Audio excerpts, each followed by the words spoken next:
The writer is a former editor of Dawn. Rana Ayyub is an Indian journalist. Her book, based on her 8-month undercover investigation of the Gujarat riots of 2002, implicating the then state chief minister and current Prime Minister Narendra Modi and his key BJP strategist and current party president Amit Shah, was published in 2016. Ms. Ayyub says she also reported on several extrajudicial murders in the state between 2002 and 2006 that Mr. Shah was accused of being involved in. In an op-ed piece for New York Times on May 22, Ms. Ayyub wrote, "Like many of my colleagues, I regularly write and speak about the violence against India's minorities and lower caste groups, and have called out Mr. Modi's silence on the violence and his dog-whistle politics. It is heartbreaking to see mainstream media becoming a willing conduit for the flow of lies, bigotry and even vested interest propaganda. For the past few years, like several female journalists critical of the Hindu nationalist politics and government, I have been targeted by an apparently coordinated social media campaign that slut-shames, deploys manipulated images with sexually explicit language, and threatens rape. Mr. Modi and several of his ministers emboldened the virtual mob by following them on social media. Yet nothing had prepared me for what was thrown at me in the past month. On April 22, I was alarmed to find a quotation supporting child rapists falsely attributed to me and going viral on Twitter. I tweeted a clarification about the falsehood to no avail. My social media accounts and my phone were inundated with WhatsApp messages urging others to gang rape me. Various leaders of Mr. Modi's party, who promoted the lie, refused to delete their tweets despite my pointing it out. The following day, on April 23, another tweet was generated using Photoshop and attributed to me. "I hate India and Indians," it said. The online mob asked me to pack my bags and leave for Pakistan. Some threatened to tear my clothes and drag me out of the country while invoking the genocidal violence between Hindus and Muslims during the partition of India in 1947. In the evening, an activist from the Rashtriya Swayamsevak Sangh, the Hindu nationalist mothership, alerted me to a scurrilous pornographic video being shared on various WhatsApp groups.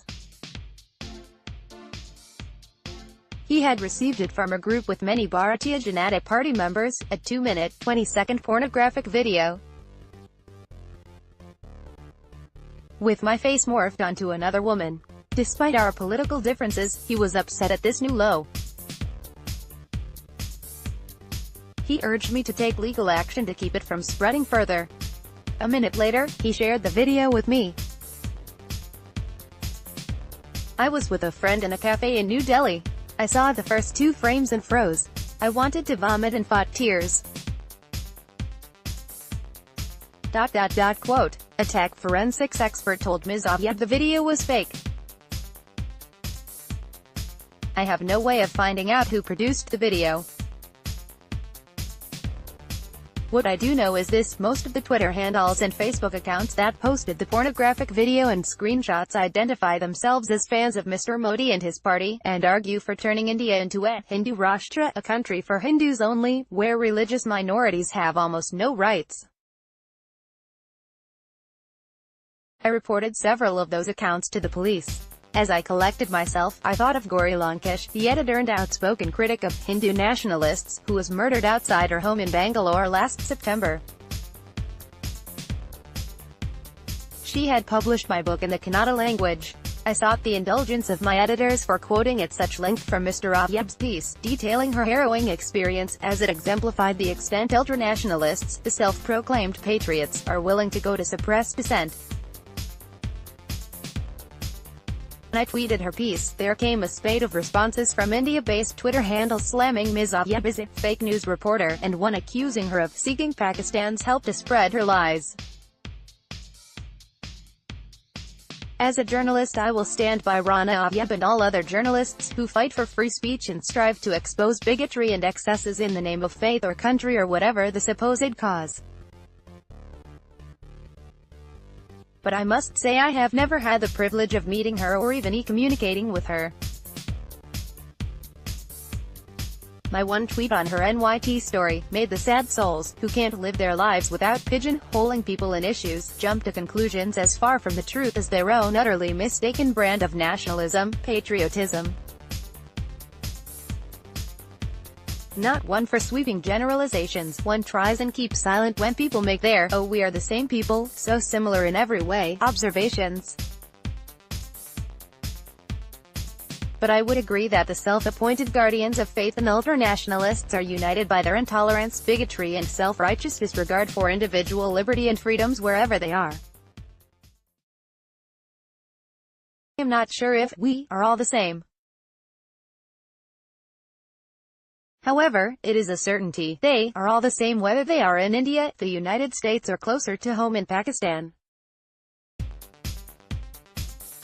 The mostly unmoderated social media can become a source for spreading lies, as Ms. Ayyub's experience demonstrated. It is also true that this very medium allows one and all to put their point of view across with equal ease. As someone who has worked in media for over 3 decades, what breaks my heart is to see mainstream, i.e. traditional media, now becoming a willing conduit for the flow of lies, bigotry and even vested interest propaganda. Advocates of freedom of expression have their work cut out for them. It is not that many of them have not been here before. They haven't outlasted those determined to stifle their voices. This may be another such round of intolerance which will fade away with time. The writer is a former editor of Dawn, Abbas.Nasser at hotmail.com, published in Dawn, June 2, 2018.